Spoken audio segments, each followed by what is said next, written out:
এটি হচ্ছে আমার বইয়ের প্রথম ভার্সন, মানে প্রথম এডিশন, গ্রিন কালার। তো এই বইয়ের গল্পটা আজকে আমি বলতে চাই। আমি তখন সদ্য বিদেশ থেকে পড়াশোনা করে এসেছি। সো আমি ক্লাস নিতাম IELTS এর, পাশাপাশি অন্য একটা জব করতাম। তো IELTS এ যখন ক্লাস নিতাম তখন আমার ক্লাসগুলো বিদেশে পড়ার কারণে কিছুটা এনরিচ হতো, একটু ডিফারেন্ট হতো। তো এর মাঝখানে আমি অনেক বই পড়তাম, বেসিকলি বিদেশি রাইটারদের বই পড়তাম। তো এই বিদেশি রাইটারদের বই পড়া থেকে আমার ক্লাসগুলোতে অনেক বেশি ইনফরমেটিভ, ইনফরমেশন আসতে শুরু করলো।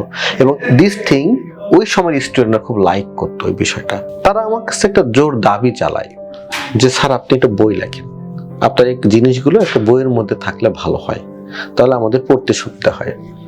সো আমি আসলে ক্লাস নেওয়ার ফাঁকে অন্য একটা জব করতাম, এত ব্যস্ত থাকতাম যে বইটা আসলে লেখার সময়টা আমার কখনো ছিল না।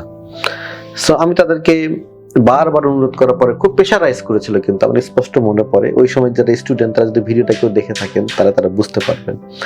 তো এই বইটাতে তারা আমাকে বলে যে বই আপনাকে লিখতেই হবে স্যার। সো তাদের প্রেশারে, আমার ইচ্ছে না। আমি বললাম তাহলে আমাকে আপনারা 15 দিনের ছুটি দেন। তখন আমি 15 দিনের একটা ছুটি নেই। ছুটি নেওয়ার পরে প্রথম 5 দিন আমি যে বিদেশি রাইটারদের বইগুলো লিখতাম, তার মধ্যে একটি বই ছিল ম্যাট ক্লার্ক। তিনি কিন্তু ওয়ার্ল্ডের ওয়ান অফ দ্য ফেমাস একজন speaking writer, but owner China থেকে বইটা পাবলিশড হয়েছিল, ওই বইটা পড়লাম। তারপরে আমি ওই যে সাকসিড ইন IELTS স্পিকিং বইটা পড়লাম। এরকম আরো 5-6টা বই পড়লাম, সিমন্সের বই পড়লাম, আমার যত মনে পড়ে, অনেকদিন আগের কথা। তো এই বইগুলো পড়ার পরে আমার মাথার মধ্যে একটা আইডিয়া ক্রিয়েট হলো। সো এটা আমি নিলাম, নিয়ে বাজার থেকে আমি স্পিকিং এর আরো 5-7টা বই কিনে আনলাম। মজার বিষয় কি জানেন, বাংলাদেশি রাইটারের যতগুলো বই ছিল সবগুলো কাট কপি পেস্ট। একজন বিখ্যাত রাইটার ছিল তখন, তার বইটা পুরোপুরি কাট কপি পেস্ট হচ্ছে writefix.com থেকে। এরকম সবাই কাট কপি পেস্ট করে একটা বই লিখে ফেলছে। বাট আমি তো সুইডেন থেকে পড়ে আসছি ভাই, বিদেশ থেকে পড়ে আসছি, যেখানে প্ল্যাগারিজমের কোনো জায়গা ছিল না।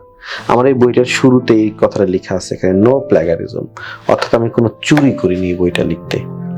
আমি 5-6টা ইংরেজি বই পড়লাম, পড়ার পরে আমার মাথার মধ্যে যে কনসেপ্টটা দাঁড় হলো, কনসেপ্টটাকে বেস করে আমি নিজের হাতে বইটা পাণ্ডুলিপি লিখে ফেলি।